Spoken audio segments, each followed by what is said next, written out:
Halo para pendengar semuanya, saatnya kita memasuki program pelajaran bahasa Jepang dari NHK World Radio Japan. Hari ini kita akan memulai pelajaran baru. Saya Novriana Dewi. Dan saya Aji Rohadi.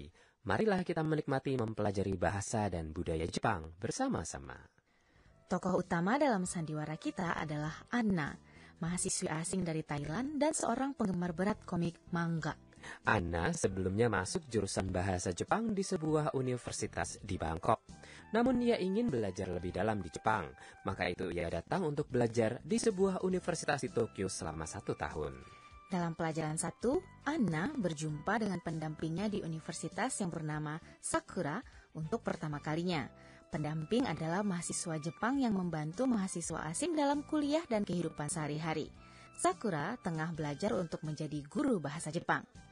Kini mari kita dengarkan adegan untuk pelajaran 1. Kalimat kunci untuk hari ini adalah Watashi wa Anna desu. Saya adalah Anna.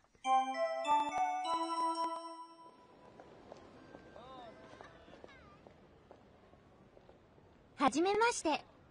Watashi wa Anna desu. Hajimemashite. Sakura desu. Yoroshiku onegai shimasu. Kochira koso.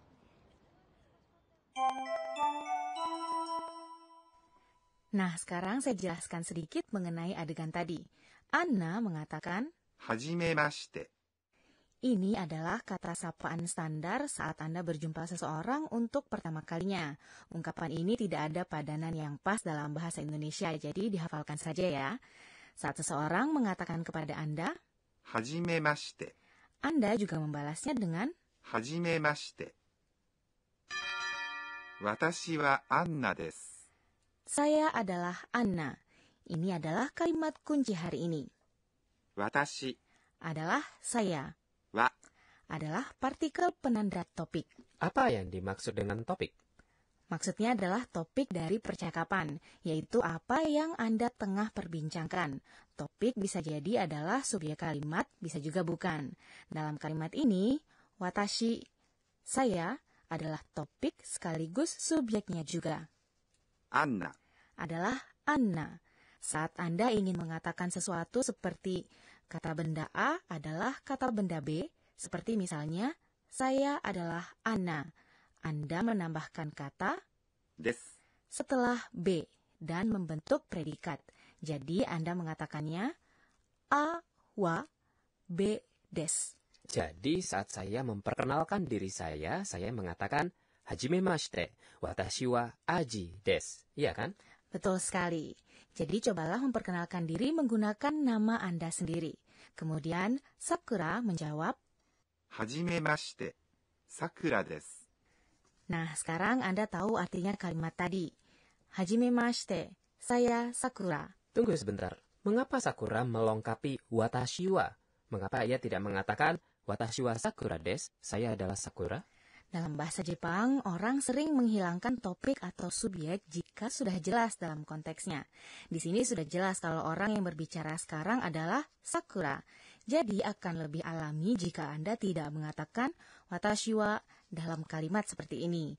Jika Anda sering menggunakan watashi wa saat tidak diperlukan, Anda dapat terdengar terlalu sombong, yang mana kurang dihargai dalam budaya Jepang. Wah, saya baru tahu. Sekarang akan saya coba tidak menggunakan watashi wa terlalu sering. Nah, setelah itu kemudian Anna meneruskan, Yoroshiku onegai shimasu. Anda mengatakan Yoroshiku onegai shimasu. saat Anda memperkenalkan diri kepada seseorang. Ini seperti senang berkenalan dengan Anda. Artinya secara harfiah adalah saya sangat menginginkan hubungan yang baik dengan Anda.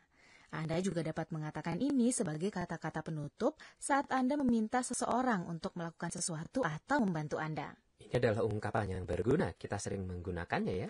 Ya, mari kita berlatih mengatakannya secara perlahan. Yoroshiku onegai shimasu. Yoroshiku onegai shimasu. Lalu Sakura menjawab, Kochira koso. Kochira koso. berarti senang berjumpa dengan Anda juga. Atau secara lebih harfiah adalah harusnya saya yang merasa demikian. Sekarang mari kita dengarkan kembali adegan pelajaran 1. Kalimat kunci hari ini adalah 私はアンナです。Saya adalah Anna.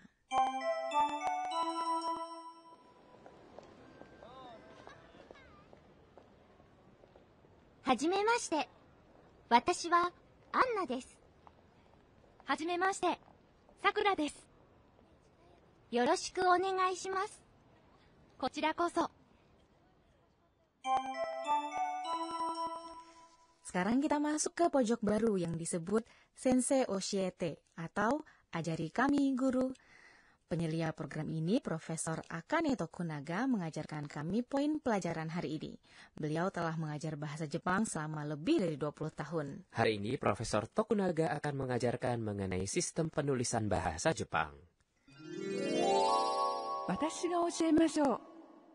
Ia mengatakan, bahasa Jepang punya 3 jenis karakter, masing-masing memiliki perannya sendiri. Saat Anda menulis, watashi wa Anna desu, saya adalah Anna. Kata benda bagi saya, watashi, ditulis dalam kanji. Wa, des, dan partikel-partikel lain yang menandakan fungsi gramatikal ditulis dalam hiragana. Kata kerja dan kata sifat ditulis dalam kanji dan hiragana yang dikombinasikan. Nama-nama asing dan kata-kata serapan seperti misalnya Anna ditulis dalam katakana. Hiragana dan katakana adalah simbol-simbol fonetik. Masing-masing memiliki satu suku kata. Bahasa Jepang punya 5 bunyi vokal. A, I, U, E, O. A, I, U, E, O. Dan 9 bunyi konsonan. Dalam bahasa Jepang, satu suku kata terbentuk dari bunyi vokal saja atau gabungan bunyi konsonan dan bunyi vokal. Selain itu ada juga suku kata. Cobalah untuk menulis nama Anda dalam bahasa Jepang dengan mengikuti daftar sistem penulisan dalam buku teks programa ini atau melalui laman internet programa ini. Demikian tadi pojok Sensei Oshiete atau Ajari Kami Guru. Sekarang saatnya untuk pojok kata tiruan bunyi. Aji, pernahkah mendengar kata onomatope? Misalnya, kukuruyuk untuk suara ayam berkokok dan lain-lain seperti itu kan? Ya, nah dalam bahasa Jepang, ayam berkokok dikatakan kokekokko. Kokekokko. Ini adalah kata-kata yang mengandung bunyi yang mengingatkan orang akan bunyi, suara, atau perilaku tertentu. Bahasa Jepang dikatakan kaya akan kata-kata seperti itu. Suara-suara ini sering muncul dalam kartun dan manga. Ya, nah jadi dalam program ini kami menampilkan beragam jenis kata-kata seperti itu. Kata yang dibahas hari ini adalah untuk suara berikut. Bagaimana kita menggambarkan suara ini dalam bahasa Jepang? Suaranya seperti orang memukul gendang Jepang. Ini adalah suara mengetuk suatu alat musik perkusi Jepang, yaitu sebuah gendang Jepang yang dipanggul di pundak. Kata tiruan bunyinya untuk benda ini adalah pom. Oh, begitu. Pom. Digunakan dalam berbagai cara. Suara saat saya menepuk Aji di pundak adalah pong. Juga berondong jagung meletus dengan suara pong. Wah, menarik ya. Mari kita mempelajarinya lagi dan menggunakannya. Dan demikian tadi pojok kata tiruan bunyi kami. Hari ini kami memperkenalkan kata tiruan pom.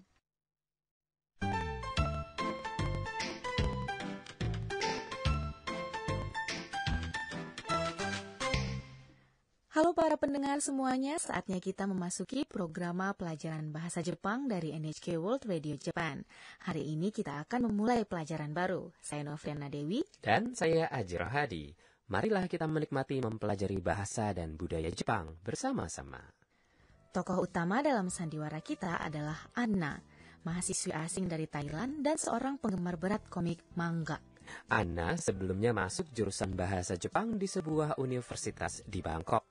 Namun ia ingin belajar lebih dalam di Jepang, maka itu ia datang untuk belajar di sebuah universitas di Tokyo selama 1 tahun.